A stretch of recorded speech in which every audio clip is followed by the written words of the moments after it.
तो good evening students, I welcome you. और देखिए कि हमारे जो लेक्चर चल रहे हैं, हमने कार्बोक्सिलिक एसिड को स्टार्ट किया था और कार्बोक्सिलिक एसिड्स के बारे में बताया था कि मेन हमने क्या बताया था। बताओ कार्बोक्सिलिक एसिड्स के बारे में कि कार्बोक्सिलिक एसिड्स को कैसे जो है हम बनाते हैं, बनाने के मेथड बताए थे कार्बोक्सिलिक एसिड के। बोलो यस और नो। Yes, sir. तो हमने आपको, तुम्हें अच्छी तरह पता है कि हम इंटरेक्ट करके और क्वेश्चन आंसर ज़्यादा करते हैं ताकि हमारी प्रैक्टिस हो जाए, स्टूडेंट्स प्रैक्टिस हो जाए, हमें पता लगे कि कैसे रिएक्शन होती हैं। तो एक बात तो ये पता है कि हमने क्या किया। ओके, तुमने मेरे को बताया था कि सर आपने कार्बोक्सिलिक एसिड बनाए हैं। बनाए हमने, बोलो बनाए थे। हाँ जी। और फार्मूला क्या लिखा था? RC double bond OH। ये कार्बोक्सिलिक एसिड हमने प्रेपरेशन कैसे कैसे की थी, आपको याद है कि हमने अल्कोहल्स को ऑक्सीडाइज किया, हमने एल्डिहाइड्स को ऑक्सीडाइज किया और फिर हमने एल्काइल बेंजीन्स से बनाया। याद है? अल्कोहल्स की ऑक्सीडेशन किससे की थी? अल्कलाइन KMnO4 यूज किया, हाँ या जी। कि क्रोमियम ट्राइऑक्साइड, और हमने यूज किया सल्फ्यूरिक एसिड। तो ये सारे मेथड हमने यूज किए थे, ऑक्सीडेशन मेथड यूज किए थे बहुत सारे।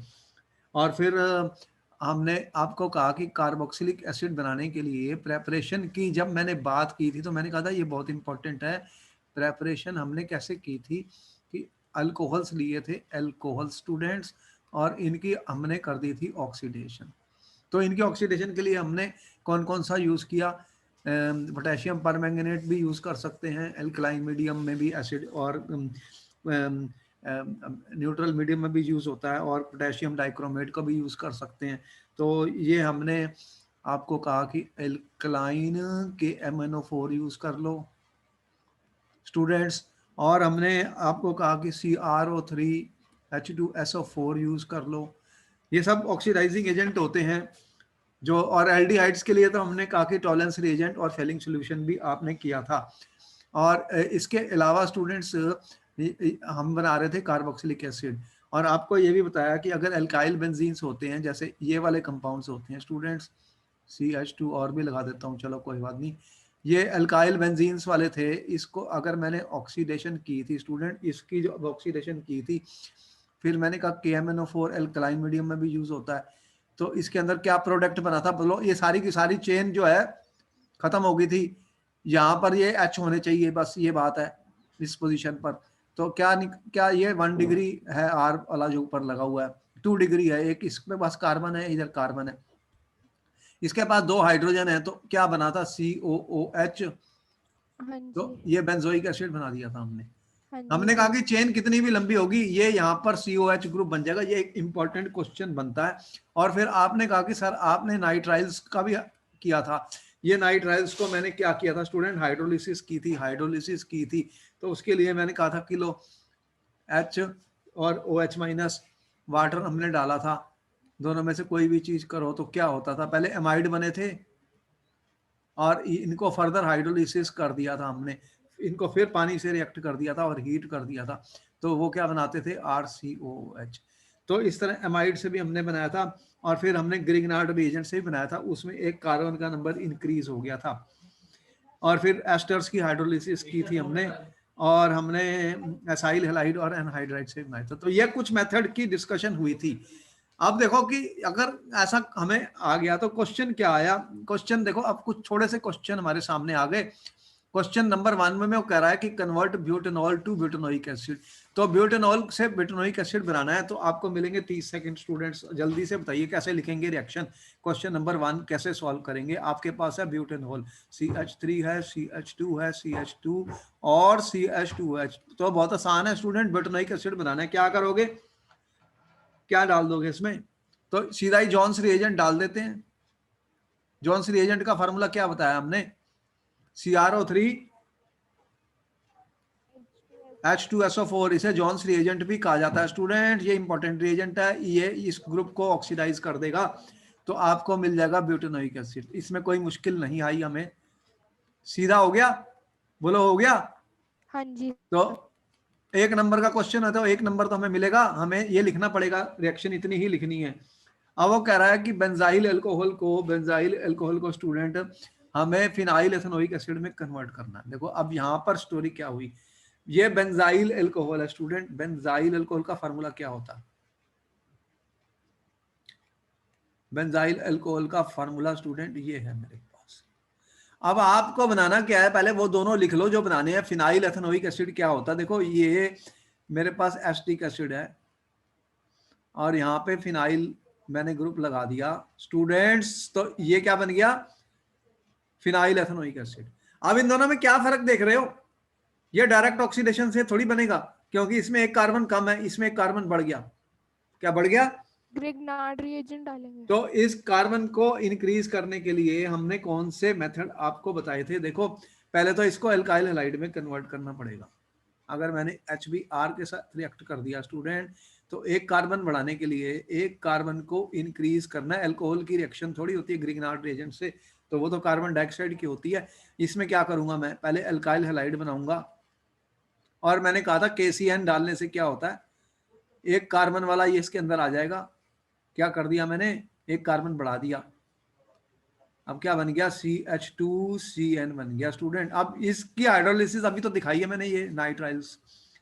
तो अब इसको हम हाइड्रोलाइज करेंगे, इसको हम हाइड्रोलाइज करेंगे। अभी तो हमने इसके बारे में दिखाया स्टूडेंट कि इसमें हम डालेंगे, आपने H2O डालना है और H+ डालना है, और फिर इसको हमने हीट कर दिया, डेल्टा डेल्टा का मतलब हीट कर दिया, तो यहाँ से हम यहाँ पहुँच गए। तो देखो कि कार्बन को बढ़ाना जब होता है तो हम ये रिएक्शन का यूज करते हैं स्टूडेंट्स। ये इंपॉर्टेंट रिएक्शन है, ऐसे क्वेश्चन पेपर में आते हैं, ऐसे क्वेश्चन पेपर में आते हैं। ये नंबर 2 क्वेश्चन हमने सॉल्व किया। अब ये तीसरे में कह रहा है कि 3 नाइट्रो ब्रोमोबेंजीन को 3 नाइट्रो बेंजोइक एसिड में कन्वर्ट करना है। अब 3 नाइट्रो आपके पास क्या है? 3 नाइट्रो ब्रोमोबेंजीन। 3 नाइट्रो ब्रोमोबेंजीन मतलब ये Br लगी हुई है स्टूडेंट्स, और 1 2 3 3 पर नाइट्रो ग्रुप लगा हुआ। तो ये 3 नाइट्रो हो गया ब्रोमोबेंजीन, 3 नाइट्रो ब्रोमोबेंजीन है। और इसको किस में कन्वर्ट करना चाहते हो? अब देखो फाइनल प्रोडक्ट क्या है मेरे पास। यहाँ पे COOH, इसकी जगह COH, और यहाँ पर NO2 ये बनाना है। अब देखो, अब ये बनाना है स्टूडेंट्स, बताओ कैसे बनाओगे? ये कैसे बनाओगे? अब इसमें देख रहे हो कि इसकी जगह हमने इसको हटा के COH ग्रुप लगाना है। अरे Br को हटा के COH ग्रुप लगाना है। तो अब इसके लिए मुझे क्या करना पड़ेगा? मैं इसको अगर मैग्नीशियम के साथ रिएक्ट कर दूं स्टूडेंट ड्राई ईथर में, तो ये क्या बनाएगा फिर? अब ये ग्रिग्नार्ड रिएजेंट बनेगा। होगी ग्रिग्नार्ड वाली जो तुम कह रहे थे, अब ये बन गया MgBr बन गया ग्रिग्नार्ड रिएजेंट। तो फिर ग्रिग्नार्ड रिएजेंट को हमने क्या कहा था? अब ये ग्रिग्नार्ड रिएजेंट को हमने किससे रिएक्ट किया था? कार्बन डाइऑक्साइड के साथ। याद आ गई रिएक्शन? क्योंकि ये पॉजिटिव होता है स्टूडेंट, ये नेगेटिव होता है। ये यहाँ ये वाला जो है ये यहाँ पे जोड़ने वाला है, इसके पास ऐसे अटैक करने वाला है, यहाँ पे बॉन्ड बनाने वाला है ये वाला कार्बन। समझ में आई? तो फिर क्या होगा? ये जब इसके साथ जुड़ जाएगा स्टूडेंट तो क्या होगा? फिर आपको पता ही है कि क्या प्रोडक्ट बनना है। और उसके बाद फिर हम इसकी हाइड्रोलिसिस करेंगे तो यहाँ तक पहुँचेंगे। तो हमें देखो स्टूडेंट्स ये समझ आना चाहिए कि रिएक्शन किस तरह से होनी है। यहाँ पे क्या बनेगा? हम इसको शॉर्ट फॉर्म में लिख रहे हैं। ये NO2 था स्टूडेंट्स, और ये क्या आ गया? यहाँ पे क्या आया? COOMgBr बन गया। यहाँ पर इसके पास ऑलरेडी ये बेंजीन रिंग है, डबल बॉन्ड लगे हुए हैं। ये जब मैंने इस पे अटैक किया और उसके बाद इसकी हमने किया हाइड्रोलिसिस। ठीक है स्टूडेंट, समझ में आया? तो ये बन गया। ठीक है, तो ये देखो कि कई स्टेप हो सकते हैं किसी भी रिएक्शन को बनाने के लिए, एक स्टेप में कई रिएक्शंस नहीं होती। अब ये कह रहा है कि 3 methyl acetophenone 2 benzene 4 di carboxylic acid बनाना है। अब यहाँ पे क्या कह रहा है कि हमें क्या करना है? देखो चलो थोड़ी सी स्पेस ले लेते हैं यहाँ पर स्टूडेंट्स। लो इसको हटाते हैं तो कुछ करेंगे। अब क्या करेंगे,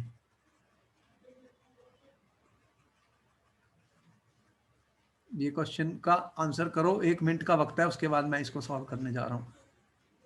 पहले स्ट्रक्चर, पहले जो गिवन होता है उसको लिखा करो और फिर जो बनाना है उसको लिखा करो और फिर देखो कितने स्टेप्स में रिएक्शन होने वाली है और कैसे हम इसको कन्वर्ट करते हैं। सारे इंपॉर्टेंट क्वेश्चन है, कोई भी क्वेश्चन ऐसे पेपर में आता है स्टूडेंट। देखो हम कोशिश करते हैं आपको ज़्यादा से ज़्यादा क्वेश्चन की प्रैक्टिस करवाएं ताकि आपको समझ में आए कि आप क्या कर रहे हैं। जब आपने प्रेपरेशन लर्न कर ली तो उसके क्वेश्चन भी हम कर सकें, ये हमारी इंपॉर्टेंस पॉइंट है हमारे लिए। तो थोड़ी बहुत क्वेश्चंस की प्रैक्टिस बहुत जरूरी है students. We must be able to solve questions which are important and that is how we learn chemistry students. तो हम लर्न करेंगे केमिस्ट्री को, तो कोई बात नहीं, अब हम लर्न करते हैं स्टूडेंट केमिस्ट्री को। लो अब देखो क्या हुआ, क्या कह रहा है, 4 मिथॉक्सी एसिटोफिनोन। पहले तो ये फार्मूला लिखना बहुत जरूरी होता है। ये कौन सा क्वेश्चन है, 4th क्वेश्चन। अब बताइए कि मिथॉक्सी एसिटोफिनोन का फार्मूला तुम्हें पता है स्टूडेंट्स?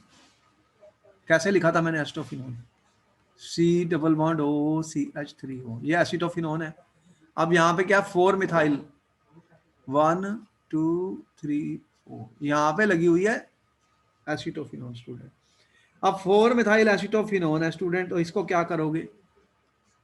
ये वाला ऑक्सीडाइज करने का मेथड तुम्हें बताइए, KMnO4।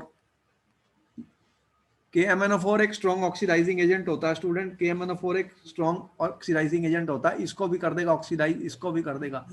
KMnO4 मैंने एल्कलाइन यूज किया स्टूडेंट्स, तो क्या होगा, ये बॉन्ड टूटेगा, ये ऑक्सीडाइज हो गया, ये भी ऑक्सीडाइज हो गया, तो आपको क्या मिलेगा फिर? लेकिन ये पोटेशियम है ना, तो यहाँ पर सबसे पहले क्या बनने वाला है, COOK, देख रहे हो, ये माइनस ये प्लस वाला, और यहाँ पर भी क्या लगेगा, ये वाला भी COOK बन गया, माइनस और प्लस वाला। और यहाँ पर आपके बेंजीन रिंग लगी हुई है स्टूडेंट्स, और इसको आपने फिर K को हटाना है, तो H2SO4 हमारे पास है, ये डाल देंगे डाइल्यूट, तो फिर क्या बन जाएगा प्रोडक्ट आपका? What is your product students? COOH। आपको क्या बनाना था, 1,4 डाई कार्बोक्सिलिक एसिड, ये बन गया 1,4 हो गया, ये 1,4 डाई कार्बोक्सिलिक एसिड, ठीक है। बेंजीन 1 2 3 4 1,4 डाई कार्बोक्सिलिक एसिड बन गया स्टूडेंट्स, बोलो बन गया। अब ये 5th में क्या कह रहा है, साइक्लोहेक्सीन है तुम्हारे पास, साइक्लोहेक्सीन का फार्मूला लिखो। अब इसको आपने कन्वर्ट करना है हेक्सेन 1,2 डायोइक, मतलब ये बॉन्ड तोड़ना है स्टूडेंट, और यहाँ पे COH और यहाँ पे COH लगाना है। तो जो आपको पता है कि आपके पास स्ट्रॉन्ग ऑक्सीडाइजिंग एजेंट है KMnO4, एसिडिक मीडियम में और भी स्ट्रॉन्ग ऑक्सीडाइजिंग एजेंट होता है एसिडिक मीडियम में। तो एसिडिक मीडियम में क्या करेगा, ये हीट कर दूंगा, मैं इसको हीट कर दूंगा स्टूडेंट, ये वाला बॉन्ड तोड़ देगा, तो कितने बनेंगे, 1, यहाँ पर COH लग जाएगा 2, ये आ गया 1 2 3, चौथा कार्बन, और यहाँ पर 5वां, और ये बन गया आपका 5 और 6, देख रहे हैं। तो ये कंपाउंड बन गया 1,4,1,6 डायोइक एसिड, ये बना हेक्सेन 1,6 डायोइक एसिड। 1, ये 1 नंबर था, 1 पे भी और 6 पे भी COH ग्रुप लग गया, 1 और 6 पे COH ग्रुप लग गया, तो ये भी मेरा हो गया। ये तो ब्यूटेनॉल टू ब्यूटेनोइक एसिड, जल्दी बताओगे कैसे करोगे, तो बहुत आसान है। इसमें 6th पार्ट इसका, ये मेरा 5th पार्ट था स्टूडेंट्स। अब 6th पार्ट में क्या करना है, butanol to butanoic acid, butanol का फार्मूला लिखो। ब्यूटेनॉल का फार्मूला क्या है स्टूडेंट्स, 6th पार्ट, ब्यूटेनॉल का फार्मूला क्या है, CH3 CH2 CH2 CHO, हो गया ये ब्यूटेनॉल। अब एल्डिहाइड को कैसे कन्वर्ट करते हैं कार्बोक्सिलिक एसिड में, बोलो कौन सा रिएजेंट डाल सकते हो? तुमने ये रिएक्शन की थी, बहुत बार की है। कौन सा टेस्ट किया था तुमने जिससे ये कार्बोक्सिलिक एसिड बन जाता है? अमोनिकल सिल्वर नाइट्रेट, उसे क्या बोलते हैं, टॉलेंस रिएजेंट। टॉलेंस रिएजेंट क्या होता है, अमोनिकल सिल्वर नाइट्रेट, बोलो यस और नो। तो क्या बन जाएगा, CH3 CH2, सबसे आसान होता है एल्डिहाइड्स को ऑक्सीडाइज करना, ये माइल्ड ऑक्सीडाइजिंग एजेंट होते हैं, वो इनको कर देते हैं। तो ये सारी रिएक्शंस के हमने आंसर लिख दिए स्टूडेंट। इसमें भी कोई डाउट है तो मैं आगे चल रहा हूँ, चलूँ आगे? बोलो यस, तो मैं आगे चलूंगा। हाँ जी सर। चलो ठीक है। अब इस तरह से कुछ क्वेश्चन और हैं, आप इनकी प्रैक्टिस खुद कर सकते हैं as a homework. Ethyl benzene को कन्वर्ट करना बेंजोइक एसिड पे तो बहुत आसान है। इथाइल बेंजीन को ऑक्सीडाइज कर देंगे कि एल्कलाइन KMnO4 के साथ, तो सीधा ही COH ग्रुप बन जाएगा। एसीटोफिनोन को भी कर सकते हैं। और ब्रोमोबेंजीन के लिए क्या करते हैं, अभी आपने देखा ब्रोमोबेंजीन के लिए क्या हम करते हैं स्टूडेंट। ब्रोमोबेंजीन के लिए ग्रिग्नार्ड रिएजेंट यूज कर सकते हो, फिनाइल स्टाइरीन होता है, तो ये कंपाउंड में बेंजीन के साथ CH डबल बॉन्ड CH2 लगा हुआ। तो ये सब ऑक्सीडेशन रिएक्शंस है, इनको हम कर सकते हैं। ये तुम खुद ट्राई कर लो, आपको होमवर्क में ट्राई कर लो। प्रैक्टिस इज इम्पॉर्टेंट, तो प्रैक्टिस करने से हमें फायदा होगा। आप इनको कर सकते हो, ओके, नो इशू, ये सारा तुम्हें आता है। अब आगे चलते हैं, कार्बोक्सिलिक एसिड की फिजिकल प्रॉपर्टीज को देखते हैं। ये फिजिकल प्रॉपर्टीज के बारे में जब हम बात करते हैं स्टूडेंट, तो यही देखते हैं ये सॉलिड होते हैं, लिक्विड होते हैं, गैस की फॉर्म में होते हैं, कैसे होते हैं। तो एलिफेटिक कार्बोक्सिलिक एसिड जो है, अगर मैं एलिफेटिक कार्बोक्सिलिक एसिड्स को देखूं स्टूडेंट्स, बताओ जो एस्टिक एसिड है वो किस फॉर्म में है, तुम उसको यूज भी कर रहे हो घर में। आपको पता है एसिटिक एसिड, बोलो, घर में यूज करते हो विनेगर, तो उसमें क्या होता है एसिटिक एसिड, तो ये तो लिक्विड है, एल लिक्विड है ना। तो अप टू 9 कार्बन वाले जो है ना, मैं कह रहा हूं RC डबल बॉन्ड OH है। अगर अप टू 9 कार्बन वाले जो हैं स्टूडेंट्स, अप टू 9 कार्बन वाले जो हैं वो लिक्विड्स के फॉर्म में है। क्या है, लिक्विड्स। लेकिन जैसे इनका अनप्लेजेंट ऑर्डर होता है, और जो हायर एसिड्स हैं इनसे ज्यादा जब कार्बन हो जाते हैं स्टूडेंट्स, तो मोर देन 9 कार्बन जब हो जाते हैं तो वो क्या होते हैं, वैक्स टाइप सॉलिड्स हो जाते हैं। वैक्स टाइप सॉलिड्स हो जाते हैं, वैक्स लाइक सॉलिड्स बन जाते हैं, क्योंकि कार्बन का नंबर बहुत ज्यादा हो गया, वैंडरवाल फोर्स, अट्रैक्टिव फोर्स ज्यादा हो जाएगी। जब मॉलिक्यूलर मास बहुत बड़ा हो जाएगा तो वो कंपाउंड सॉलिड की फॉर्म में आ जाएगा। इतना समझ में आई है। तो ये लो, इनकी वोलेटिलिटी लो होती है स्टूडेंट, इनकी वोलेटाइल लो होती है, इनकी वोलेटिलिटी लो होती है स्टूडेंट।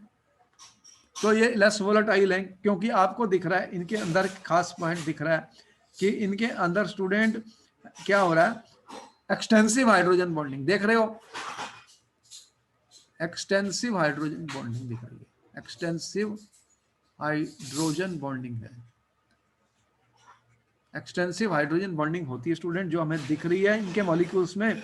तो हाइड्रोजन बॉन्ड्स जो होते हैं वो इतने स्ट्रॉन्ग होते हैं कि वेपर फेज में भी एग्जिस्ट करेंगे, जैसे कि आपको दिख रहा है। ये देखो RC है, ये OH है, बताओ ये ऑक्सीजन नेगेटिव है और ये हाइड्रोजन पॉजिटिव है, ये पॉजिटिव है, ये नेगेटिव है। इसी तरह आपके पास और भी कार्बोक्सिलिक एसिड्स हैं, बहुत सारे हैं, बहुत सारे हैं स्टूडेंट। ये देखो नेगेटिव चार्ज वाले हैं, ये नेगेटिव चार्ज वाले हैं, और अगर मैंने यहाँ पे OH लगा दिया तो ये नेगेटिव है, ये पॉजिटिव है। अब क्या होगा, क्या होगा स्टूडेंट्स, ये नेगेटिव और पॉजिटिव आपस में क्या बनाएंगे, दिख रहा है, ऑक्सीजन और हाइड्रोजन। हमने, आपको पता ही है, जब ऑक्सीजन के साथ हाइड्रोजन लगी होती है तो हमने पहले ही बताया कि वो हाइड्रोजन बॉन्ड बनाती है, हाइड्रोजन बॉन्ड बना लेती है स्टूडेंट्स। इस बात का आपको पता है ऑलरेडी। यहाँ पर देखो ये हाइड्रोजन बॉन्ड बन गई। तो इस तरह से इनके अंदर एक्सटेंसिव हाइड्रोजन बॉन्डिंग है, एक्सटेंसिव हाइड्रोजन बॉन्डिंग हो रही है। तो इसके कारण क्या होगा स्टूडेंट, इनके अंदर स्ट्रॉन्ग एसोसिएशन है और डिफिकल्ट है ब्रोकन। तो ये डाइमर की फॉर्म में एग्जिस्ट करते हैं, इन्हें क्या बोलते हैं, डाइमर। तो ये डाइमर बना लेते हैं स्टूडेंट, डाइमर बना लेते हैं in vapour phase, vapour phase में या एप्रोटिक सॉल्वेंट्स में। कैसे सॉल्वेंट बता रहा हूं, एप्रोटिक सॉल्वेंट। बताओ एप्रोटिक सॉल्वेंट क्या होते हैं, एप्रोटिक सॉल्वेंट कौन से होते हैं, जल्दी से बताओ स्टूडेंट, एप्रोटिक सॉल्वेंट्स कौन से होते हैं। एक तो प्रोटिक सॉल्वेंट होता है वाटर, वाटर कैसा सॉल्वेंट है, H2O। बताओ, ये एक सॉल्वेंट है, बहुत अच्छा सॉल्वेंट है वाटर। ये इसके अंदर प्रोटॉन भी है, ये प्रोटिक सॉल्वेंट है। और ये पोलर है, देख रहे हो ना वाटर, इसमें ऑक्सीजन भी है और नेगेटिव है। अगर मैंने इसको वाटर में डाल दिया तो ये वाटर में डिसॉल्व हो सकते हैं, क्योंकि ये वाटर के साथ हाइड्रोजन बॉन्ड बना सकते हैं स्टूडेंट, तो फिर डाइमर नहीं बना सकते। लेकिन एप्रोटिक सॉल्वेंट हैं जो नॉन पोलर टाइप के सॉल्वेंट हैं। नॉन पोलर सॉल्वेंट कौन से होंगे, जैसे बेंजीन है, अब बेंजीन प्रोटॉन तो देता नहीं, प्रोटॉन तो देता नहीं, ये नॉन पोलर है, देख रहे हो नॉन पोलर है। तो ये भी एक लिक्विड होता है, बेंजीन एक लिक्विड होता है स्टूडेंट, बेंजीन एक लिक्विड है। इस तरह से ईथर है, क्लोरोफॉर्म है, ईथर है, क्लोरोफॉर्म है, ये सब लिक्विड्स हैं। तो ये भी सॉल्वेंट के काम करते हैं, ये एप्रोटिक सॉल्वेंट्स हैं, एप्रोटिक सॉल्वेंट्स हैं स्टूडेंट्स। ये वाटर एक प्रोटिक सॉल्वेंट है। तो एप्रोटिक सॉल्वेंट में इनका डाइमर बन जाएंगे, एवन गैस स्टेट में बन जाएंगे। लेकिन वाटर के अंदर क्या होगा कि जो वाटर के अंदर अगर मैं सॉल्युबिलिटी बताऊं आपको, तो बताओ कि ये सॉल्युबल होंगे वाटर में या नहीं होंगे, जल्दी से बताओ स्टूडेंट्स, बताओ क्या ये पानी में डिसॉल्व हो जाएंगे?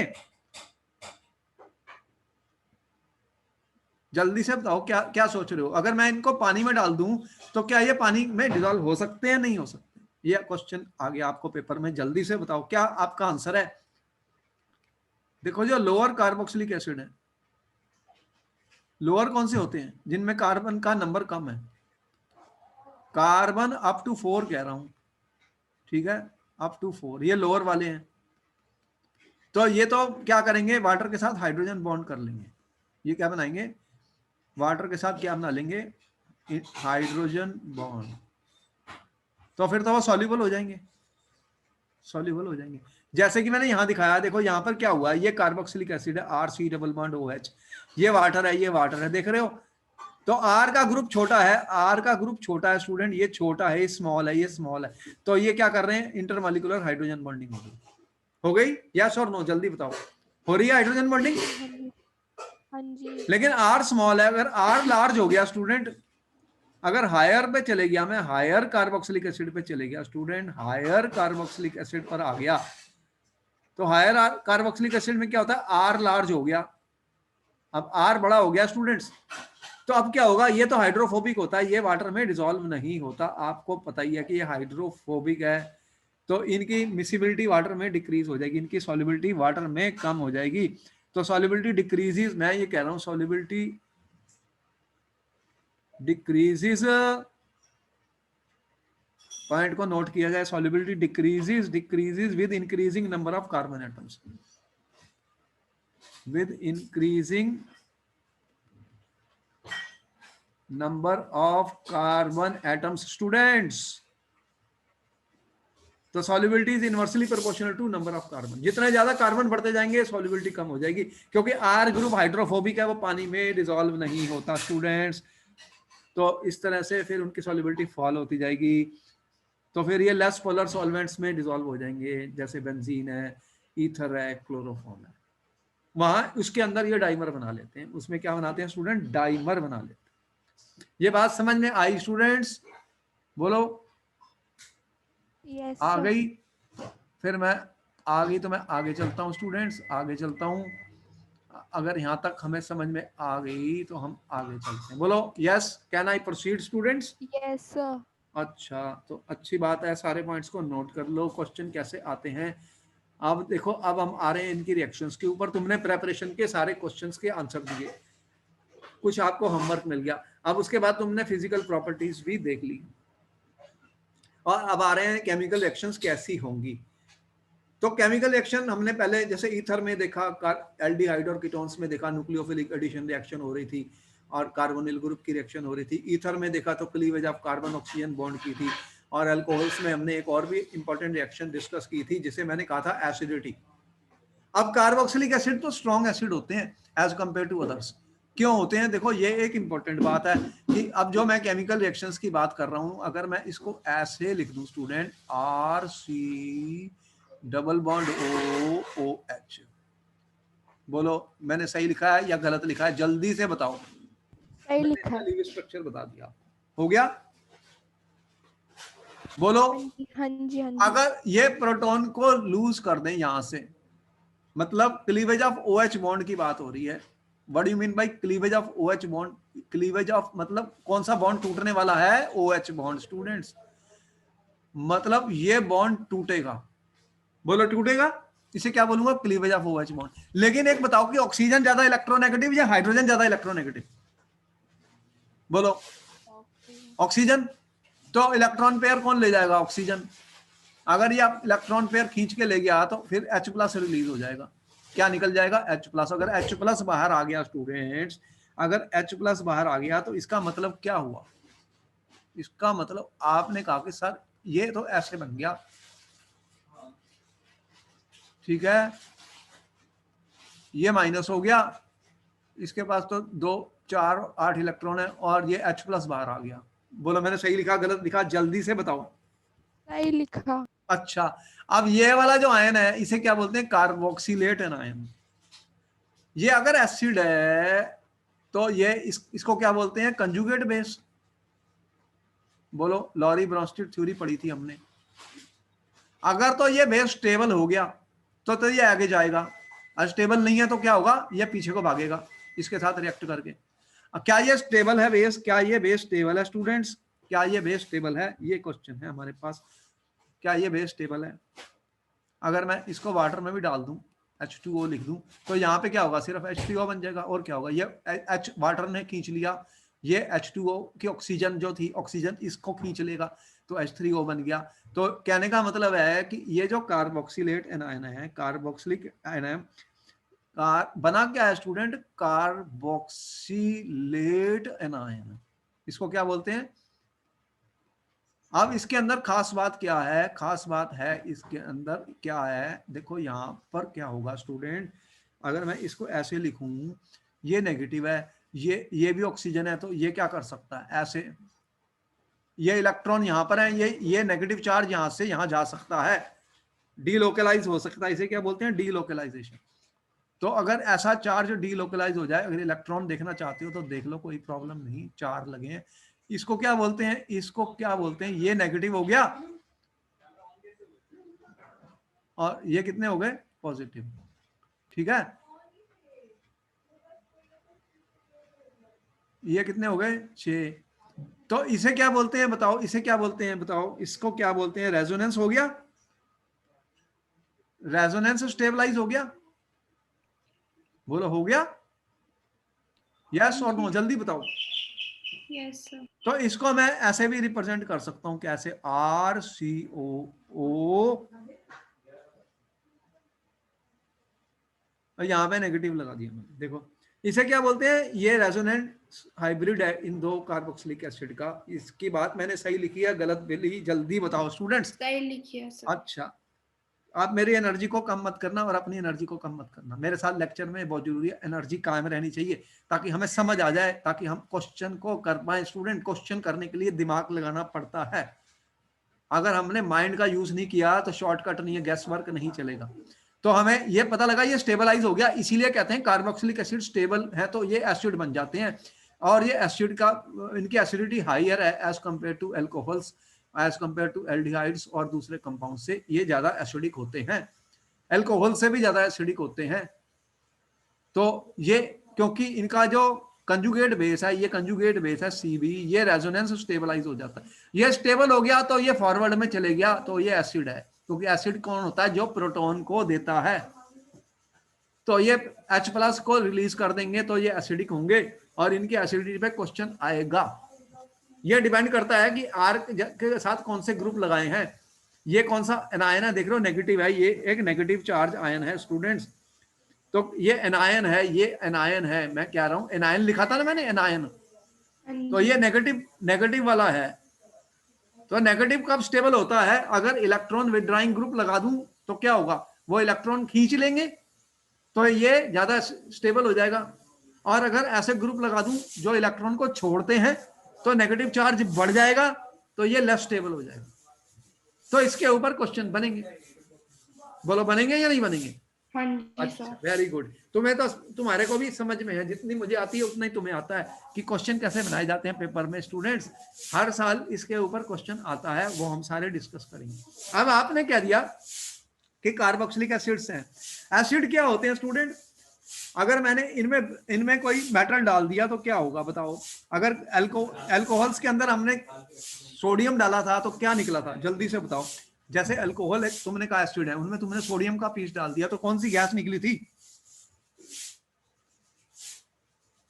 अगर मैं ये कह रहा हूं, अब एसिडिटी के ऊपर बात कर रहा हूं, कि इनकी रिएक्शंस, जो मैं कह रहा हूँ ये एसिडिक है, तुमने कहा ये एसिडिक है, तो इनकी रिएक्शंस कौन सी हैं? फिर एसिडिटी की रिएक्शंस हमें बतानी है स्टूडेंट, कौन सी हैं? तो आपने कहा भाई ठीक है, पहली बात तो ये है कि अगर मैंने कार्बोक्सिलिक एसिड से, जैसे मैंने CH3COH ले लिया, तो इसके अंदर मैंने सोडियम का पीस डाल दिया स्टूडेंट, तो बताओ क्या होने वाला है? रिएक्शन को कंप्लीट करना है, क्या कैसे कंप्लीट करोगे?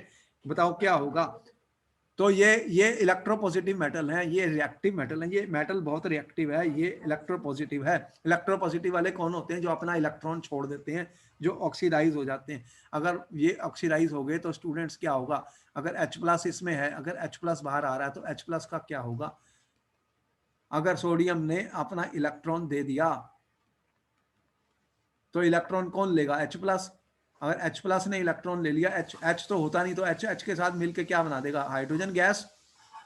बोलो बनेगी? यस और नो? हाँ जी। समझ में आई? तो यहाँ पर क्या होगा? यहाँ पर क्या होगा? ये CH3COON, इसका बन गया सोडियम साल्ट, और कौन सी गैस निकली स्टूडेंट? हाइड्रोजन। H2। तो ये रिएक्शन बन गई मेरी, इसको बैलेंस करना है। यहाँ पे 2 सोडियम है, तो यहाँ पे फिर 2 लिखना पड़ेगा, तो यहाँ पर भी 2 लिखना पड़ेगा। तो ये अब रिएक्शन बैलेंस हो गई। तो if I will react with electropositive metals the carboxylic acid, what will be the result? There will be liberation of hydrogen gas. तो ये हाइड्रोजन गैस को छोड़ देंगे और सोडियम का कार्बोक्सिलिक एसिड बना लेंगे, क्योंकि ये स्ट्रॉन्ग एसिड्स हैं। ये एसिड स्ट्रॉन्ग हैं क्योंकि इनका कंजुगेट बेस रेजोनेंस स्टेबलाइज्ड है। तो इसका मतलब ये एल्कलीज के साथ, एसिड क्या करते हैं? एल्कली के साथ रिएक्ट कर जाते हैं। तो जब एसिड और एल्कली रिएक्ट करते हैं तो बोलो क्या होता है? तुमने पढ़ा है, एसिड प्लस बेस क्या बनाता है? एसिड प्लस बेस क्या बनाता है? Salt and water. बोलो सही है गलत है? जल्दी से हाँ बताओ। जी, हाँ जी, तो लो हाँ। फिर, तुम्हें तो आ ही गया, तुमने कहा सर लो ये भी लिखो फिर। CH3COH के साथ मैंने NaOH डाल दिया, तो जल्दी से बताओ प्रोडक्ट क्या होगा? जल्दी से बताओ प्रोडक्ट क्या होगा? अगर कोई डाउट होता है तो मुझे पता होता है स्टूडेंट, मैं कैसे कर लेता हूँ। देखो मैंने क्या किया। CH3OO Na + H2O। हाँ, तो फिर अब तुमने इतनी जल्दी आंसर कर दिया। देखो मैं क्या करता हूँ, मैं भूल जाता हूँ तो मैं ऐसे लिख लेता हूँ। लो अब ये प्लस है, ये माइनस है। लो तो माइनस को कौन सा आयन लेगा? प्लस। और प्लस को कौन सा लेगा? माइनस। तो प्लस तो माइनस के साथ प्यार करेगा और माइनस प्लस के साथ। तो इस तरह से ये मेरे को समझ में आ गई कि रिएक्शन कैसे बनाते हैं। मैंने लिख दिया ये वाला, ये माइनस है, ये प्लस है, और ये OH माइनस है, ये प्लस है, तो ये वाटर बन गया। देखो पानी बनता रहता है, वाटर एकदम बनता है, H- और OH को मिलाते हैं तो वाटर बन जाता है, और वही तुम पी लेते हो फटाफट। लो और तुम्हें समझ आ गई। और बताओ कि इससे भी कमजोर बेस होता है, इससे भी वीक बेस होते हैं। वो कौन से होते हैं? Soda bicarbonate. सोडा बाइकार्बोनेट इससे भी कम स्ट्रॉन्ग बेस है। तो अगर तुमने कह दिया कि लो सर एक रिएक्शन और लिखता हूँ, ये पेपर में उसने ऐसे दे दिया, हमें पेपर में उसने ये लिख दिया NaHCO3। आप इसको कंप्लीट करना, जल्दी से बताओ क्या बनने वाला स्टूडेंट, जल्दी से बताओ कैसे बनाओगे? अब तुम्हें पता तो है। जैसे मैंने इसको तोड़ा, इसको तोड़ो, इसको तोड़ो, देखो क्या बनेगा। देखो ये मैंने एक समझाने के लिए आपको बताया, इसके अकॉर्डिंग टू दिस हम रिएक्शंस को कंप्लीट कर सकते हैं स्टूडेंट। हम रट्टेबाजी से अच्छा तो समझ लें रिएक्शंस को, अच्छा रहेगा। अब आप समझ रहे हैं, आप समझ रहे हैं स्टूडेंट, दिमाग लगा रहे हो तुम बहुत ज्यादा। तुम्हारा दिमाग तो बहुत तेज है, लेकिन इसको इस्तेमाल नहीं किया तुमने अभी तक, ये बता रहा हूँ। अगर तुमने इसको स्ट्रांगली इस्तेमाल कर लिया तो तुम तो बहुत पावरफुल बन जाओगे, where you will score very high marks in the exam students। और मेरी कोशिश यही है कि मेरा भी दिमाग तभी चलेगा अगर आपका चलेगा, नहीं तो हमारा भी डेड हो जाएगा, तुम्हारा भी डेड हो जाएगा। सोचो क्या बना, जल्दी से बताओ। देखो तुमने कहा कि ये लो इसको माइनस कर दो, इसको प्लस कर दो, तो इसको प्लस कर दो, इसको माइनस कर दो। अब क्या हुआ, क्या बना फिर? यहाँ ये तो पता ही है कि ये CH3, हाँ। CONA+ बन गया। अब दूसरा क्या लग रहा है, एक H आया और एक ये HCO3, तो तुमने कहा ये तो सर H2CO3 बन रहा है। पर होता क्या है कि ये अनस्टेबल होता है, ये टूट जाएगा, टूट जाएगा। किसमें टूटेगा? ये CO3 और H2। हाँ अच्छा। चलो हो गया ना, समझ आ गई रिएक्शन? बताओ हाँ मुश्किल। जी सर। अरे इसके अंदर अगर H2O के साथ एक ऑक्सीजन गई तो 2 ही तो बची, कार्बन डाइऑक्साइड ही तो बनेगा। ये भी हाँ जी, हाँ जी, हाँ जी। तो ये समझ में आ गई मुझे रिएक्शन, मैं कैसे बनाता हूँ पेपर में, याद थोड़ी कर सकता हूँ मैं, रट्टेबाजी नहीं कर सकता। तो तुम रट्टेबाजी थोड़ी करोगी, क्वेश्चन समझोगे और उसके आंसर बनाओगे, रिएक्शन को समझोगे, फिर उसको लिख लोगे अपने हाथ से, 2-3 बार लिखोगे तो वो हर बार आपको समझ आ जाएगी कि रिएक्शंस को कैसे बनाना है, फिर हम इसको इजीली कर लेंगे। अगर मैं ऐसे सोचूं मैं 1000 रिएक्शन का याद करूंगा तो वो पॉसिबल नहीं है स्टूडेंट्स, वो पॉसिबल नहीं है। आगे चलूं?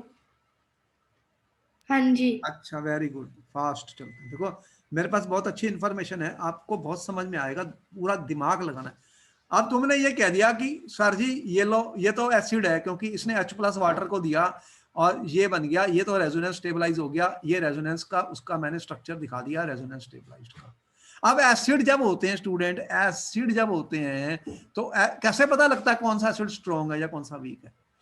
स्ट्रॉन्ग एसिड कौन से होते हैं या वीक एसिड कौन से होते हैं? 2 टाइप के एसिड होते हैं, एक स्ट्रॉन्ग होते हैं और वे एक वीक होते हैं। बोलो सही है गलत है? तो कैसे सही है। कंपेयर करेंगे भाई कौन सा एसिड स्ट्रॉन्ग है या कौन सा वीक है? कैसे कंपेयर? पीके वैल्यू। हाँ, तो देखो कि मैंने ये कहा, आपने ही मुझे कह दिया कि सर एक एसिड है H, ये पानी के साथ रिएक्ट कर रहा है, मैं रिवर्सिबल रिएक्शन दिखाता हूं क्योंकि आगे पीछे जा रहा है। तो आपने कहा सर ये बन गया, क्या बन गया? H3O, मतलब इसने H+ दे दिया इसको, पानी को, और ये बना दिया A-। तो इसका मतलब हम एक वैल्यू होती है जो हम केमिस्ट्री में कैसे बनाते हैं इसको, तुमने कहा सर ऐसे लिखते हैं हम, याद आ गया? और नीचे वाटर को कांस्टेंट ले लेते हैं क्योंकि वाटर का अमाउंट काफी होता है, लिखना तो लिख दो, उससे कोई फर्क नहीं पड़ेगा, इसको कांस्टेंट। तो ये Ka की वैल्यू आ गई, ठीक है? तो इसकी वैल्यू हम निकाल लेते हैं, इसकी वैल्यू क्या निकाल लेते हैं? इसकी वैल्यू निकाल लेते हैं। अगर ये Ka लार्ज है तो वो वीक तो ये एसिड होता आगे है। आगे जा रहा है, मतलब इसका मतलब क्या हुआ? ये बहुत ज्यादा बन रहा है अगर ये लार्ज है, ऊपर वाला। एक डिनोमिनेटर है एक न्यूमरेटर है, डिनोमिनेटर बड़ा है तो इसका मतलब आगे आगे वाला बड़ा है, ये ज्यादा है तो ये लार्ज है। इसका मतलब बोलो स्ट्रॉन्ग एसिड है या वीक एसिड है? जल्दी बताओ। वीक एसिड है। कैसे वीक एसिड है? ये जब ज्यादा बन गया H+ तो वीक कैसे हुआ फिर? जल्दी बताओ। क्या? अरे जब ये बड़ा है, ये वाला बड़ा है तो फिर ये लार्ज है तो अच्छा, हाँ जी हाँ जी हाँ जी हाँ जी। Ka लार्ज है तो ये स्ट्रॉन्ग एसिड स्ट्रॉन्ग एसिड होगा। बना, स्ट्रॉन्गर बना, ज्यादा शक्तिशाली बना, इसका Ka की वैल्यू जा रहा है।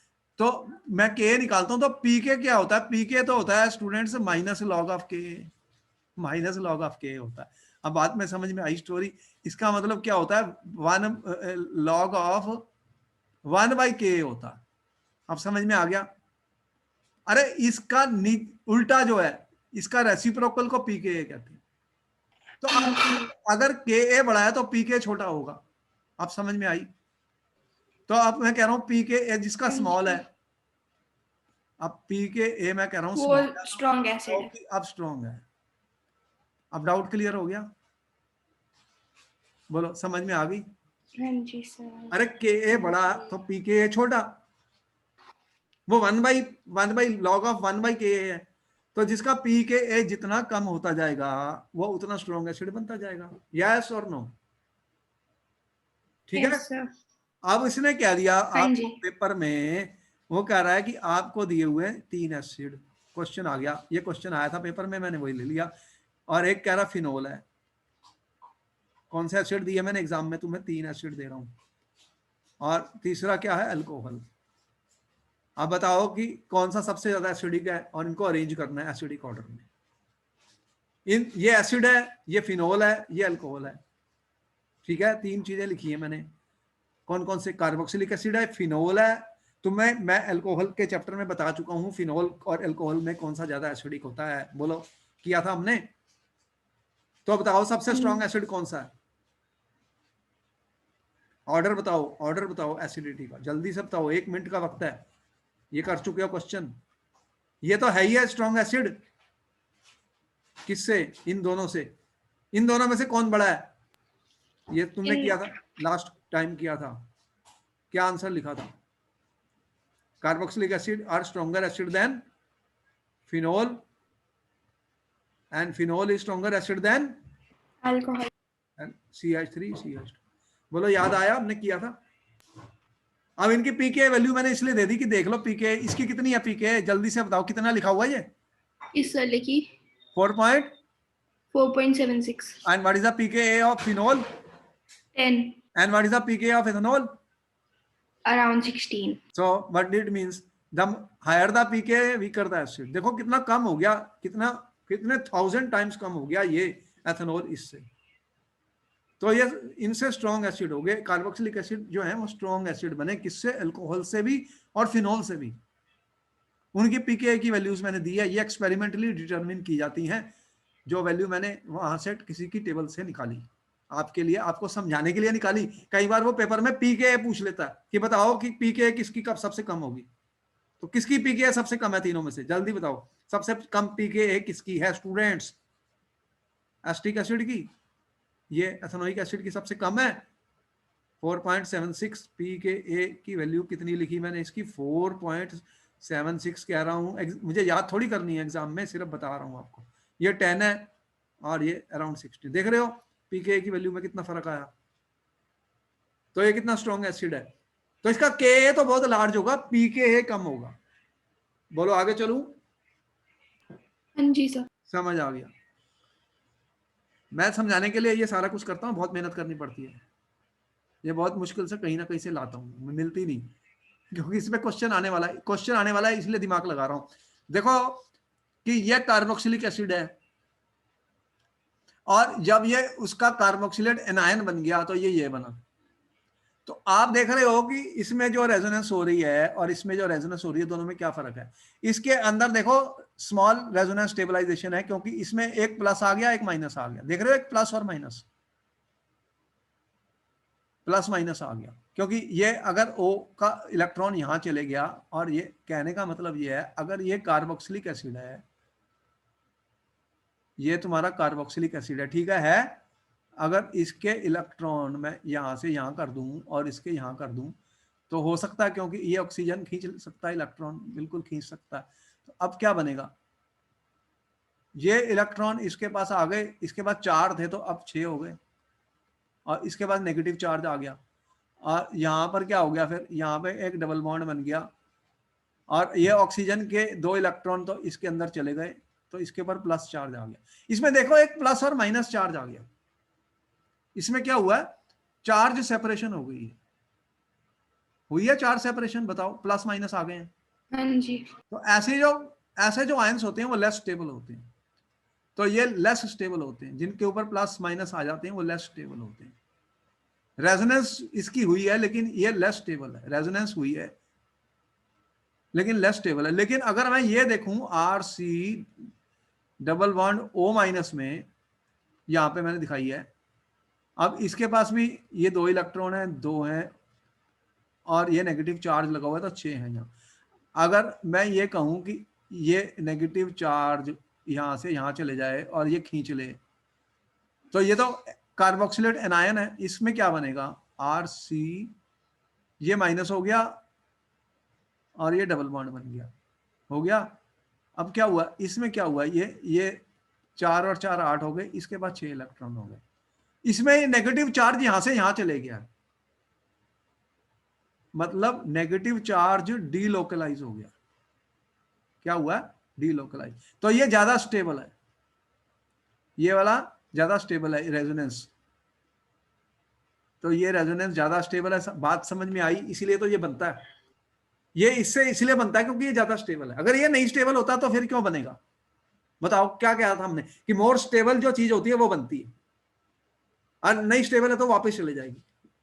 तो इसलिए ये ज्यादा स्टेबल है, इससे ये शो करने के लिए हमने दिखाया। बात समझ में आई? बोलो। हाँ जी। अब ऐसा होगा कि अगर हमने इसके ऊपर, मैंने कहा कि ऐसे ग्रुप लगा दूं जो इलेक्ट्रॉन को खींच लेंगे, तो इसकी एसिडिटी बढ़ जाएगी, क्योंकि ये जो आयन है वो स्टेबलाइज हो जाएगा। नेगेटिव चार्ज को कम करने से आयन स्टेबल हो जाएगा। बोलो, होगा? हाँ जी। तो अब यहां पर देखो, ये H लगा हुआ है, ये CH3 तो इलेक्ट्रॉन को छोड़ता है, इसका प्लस आई इफेक्ट होता है। किसका? CH3 का। और फ्लोरीन इलेक्ट्रॉन को खींचता है, इसका माइनस आई इफेक्ट होता है। ये इलेक्ट्रॉन खींचेगा, देखो इसने, इसके बाद 3 फ्लोरीन लगे हुए थे, तो ये तीनों इलेक्ट्रॉन खींचेंगे। अगर ये इलेक्ट्रॉन खींचेंगे तो एसिडिटी बढ़ेगी या कम होगी? जल्दी बताओ, बताओ। 3 इलेक्ट्रॉन खींचने वाले एटम लगे हुए हैं, तो एसिडिटी बढ़ेगी या कम होगी? जल्दी से बताओ स्टूडेंट्स। बढ़ेगी। बढ़ेगी।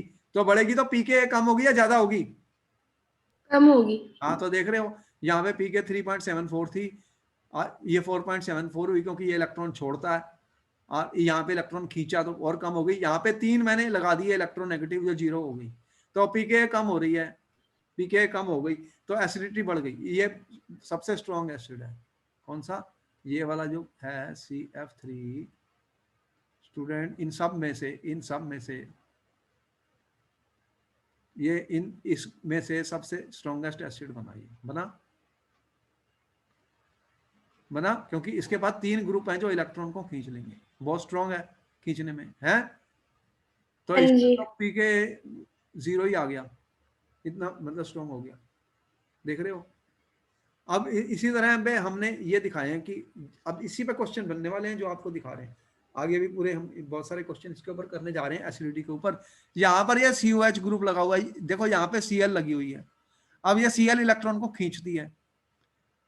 यहाँ पर जो Cl है वो सबसे नजदीक है इसके, देख रहे हो नजदीक है, इसके नेक्स्ट है ना Cl, बोलो। हाँ जी। हाँ जी। और यहाँ पे Cl एक कार्बन के बाद नेक्स्ट कार्बन पे चले गई, यहाँ पे जो Cl है वो और भी दूर चले गई, तो डिस्टेंस बढ़ गया। तो डिस्टेंस बढ़ने से क्या होता है, -I इफेक्ट जो होता है वो वीक हो जाता है, इलेक्ट्रॉन खींचने की शक्ति क्या हो जाती है, कम हो जाती है। -I इफेक्ट क्या हो जाएगा, वो डिमिनिश हो जाता है, कम हो जाता है स्टूडेंट्स जब डिस्टेंस बढ़ जाता है। बोलो होता है या नहीं होता। तो इस तरह से इसमें सबसे ज्यादा देख रहे हो ये सबसे ज्यादा एसिडिक है और ये उससे कम, और ये देख रहे हो इनकी पीके वैल्यू सबसे कम इसकी है, फिर उसकी और इसकी सबसे ज्यादा है ना। हाँ जी। तो एसिडिटी का ऑर्डर जो होगा स्टूडेंट, एसिडिटी ऑर्डर वो हम किसके ऊपर डिपेंड करता है, किस टाइप के ग्रुप हम लगा रहे हैं। जो इलेक्ट्रॉन विड्राइंग ग्रुप होंगे वो एसिडिटी को बढ़ा देंगे और इलेक्ट्रॉन रिलीजिंग ग्रुप क्या करेंगे स्टूडेंट्स, एसिडिटी को कम कर देंगे। बोलो यहां तक समझ में आया। हाँ जी सर। तो ठीक है, फिर अब इस तरह हम आगे चलेंगे और इनकी प्रॉपर्टीज को स्टडी करेंगे। इस टाइप के क्वेश्चन पेपर में आने वाले हैं जो हमने डिस्कस किए हैं। तो आप क्वेश्चंस आंसर्स पे ध्यान दीजिए और समझिए कि कैसे आंसर बनेंगे। हर साल क्वेश्चन आता है एसिडिटी ऑफ कार्बोक्सिलिक एसिड पे और इस साल भी आएगा। बहुत सारे क्वेश्चन हम डिस्कस करेंगे अपने कमिंग लेक्चर्स में। तो फिर गुड नाइट टू यू, फिर हम आपको मिलेंगे नेक्स्ट क्लास में। Okay then good night. Thank you sir. Okay.